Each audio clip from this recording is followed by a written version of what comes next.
السلام علیکم ورحمۃ اللہ وبرکاتہ۔ اللہ پاک آپ کے دلوں کو آباد اور آپ کی آنکھوں کو ٹھنڈا رکھے۔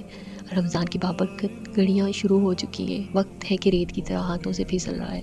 میں نے سوچا ایک ٹھنڈی میٹھی گاجر کی کھیر کے ساتھ کیوں نہ آپ کے ساتھ کچھ دل کی باتیں کروں۔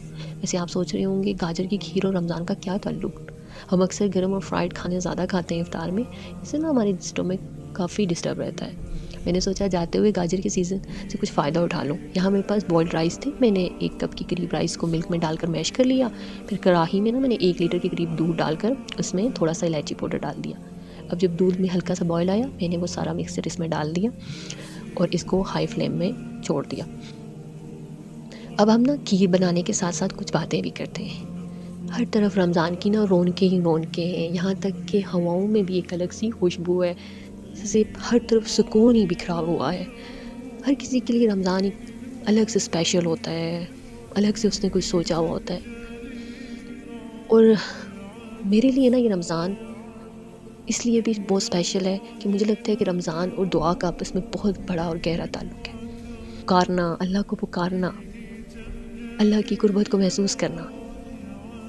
دیکھیں ہم کتنا تڑپتے ہیں نا ہم لوگوں کے سامنے، دل کے حال سناتے ہیں، کوئی دل کا حال سن لے، کوئی ہمارے درد کو سمجھ لے۔ اور کتنی عجیب بات ہے نا کہ ہم اگر کسی انسان کو کتنا ہی ہم سے پیار کرتا ہو، لیکن ہم اس کے سامنے ہر وقت اپنے درد ہی سناتے رہیں گے، اس کو اپنی تکلیفیں ہی دیتے رہیں گے، تو وہ ہم سے دور بھاگنا شروع ہو جائے گا، وہ ہم سے خوف کھانا شروع ہو جائے گا، کو نا ہم سے انزائٹی ہونے لگے گی اس تعلق سے، اور اس کو لگے گا کہ ہم اس کے لیے ٹاکسک ہوتے جا رہے ہیں، ہمارے درد کو کوئی بھی نہیں محسوس کرے گا۔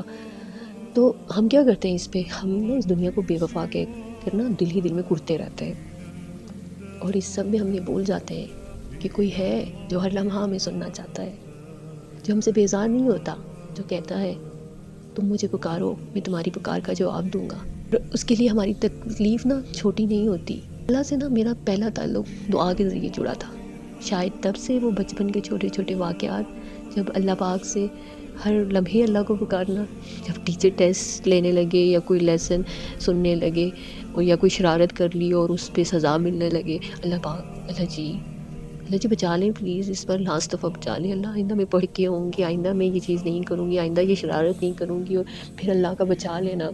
وہ ایک عجیب سا ایکسپیرینس ہوتا تھا، اور وہ ایکسپیرینس میرے یقین کو بڑھاتا جا رہا تھا وقت کے ساتھ ساتھ، اور ہر دفعہ لاسٹ ٹائم کہہ کے اللہ کو پکارنا، لیکن وہ لاسٹ ٹائم کبھی نہیں آتا تھا، وہ دعا کبھی ختم ہی نہیں ہوئی۔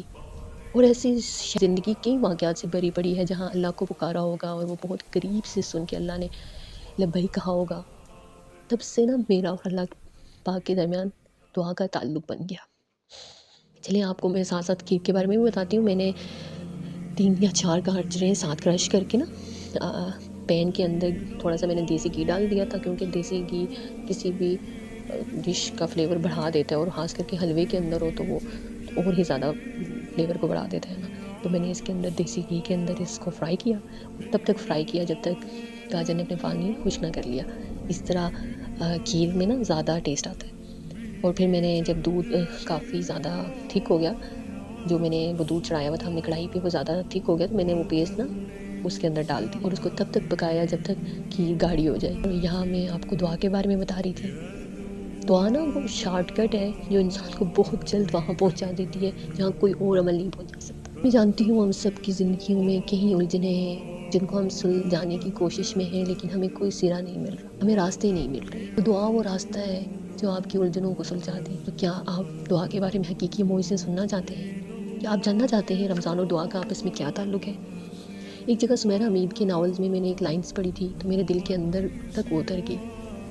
میں آپ کے ساتھ بھی شیئر کرتی ہوں، شاید آپ کو بھی ان کی ضرورت ہو، شاید کسی کے دل کو شفا مل جائے۔ بھولیت کے لیے تاثیر چاہیے عمری با، میرے سوال اور شکوے یہ تاثیر نگل چکے ہیں، اس نے اداسی سے کہا۔ مضطرب دل کی دھڑکن بھی دعا ہے زہرا، تم ترکیبوں میں الجھی ہو کہ سارے اہتمام پورے کرو گی تو بھولیت پاؤ گی، درد سے تڑپنے والے اس کی نگاہ پا جاتے ہیں۔ کتنی خوبصورت بات لکھی ہے نا۔ ہم بعض دفعہ اللہ پاک کے پاس اس لیے نہیں آ پاتے کہ ہمیں لگتا ہے کہ ہم بہت گناہ گار ہیں، حالانکہ اللہ قرآن میں فرماتے ہیں لا تقنطوا من رحمت اللہ، میری رحمت سے مایوس مت ہونا۔ اور ہمیں لگتا ہے کہ ہم اتنے اچھے ہوں گے تو اللہ ہماری دعا سنے گا۔ نہیں، اللہ دلوں کے خلوص اور تڑپ کو دیکھتا ہے۔ تو آپ اس دعا کے بارے میں یا اس طرح کی پیاری پیاری باتیں سننا چاہتے ہیں تو اس کے لیے آپ میرے چینل کے ساتھ جڑے رہیں، اس کو لائک، شیئر اور سبسکرائب لازمی کریں، اور کمنٹ میں بتائیں مجھے کہ دعا اور آپ کا کیسا تعلق ہے۔ اور اینڈ پہ اس پیاری سی کھیر کو میں نے ڈش آؤٹ کیا، پھر اس پر ڈرائی فروٹ کے ساتھ گارنش کی، اور اس کو ٹھنڈا کر کے میں نے خود بھی کھایا اور دوسروں کو بھی کھلایا۔ آپ بھی جب اس کو بنائیں تو خود بھی کھائیں اور دوسروں کو بھی کھلائیں، خاص کر کے رمضان میں اپنے کھانے میں دوسروں کو لازمی شیئر کریں۔ اللہ پاک آپ سب کو سکون عطا کرے۔ السلام علیکم۔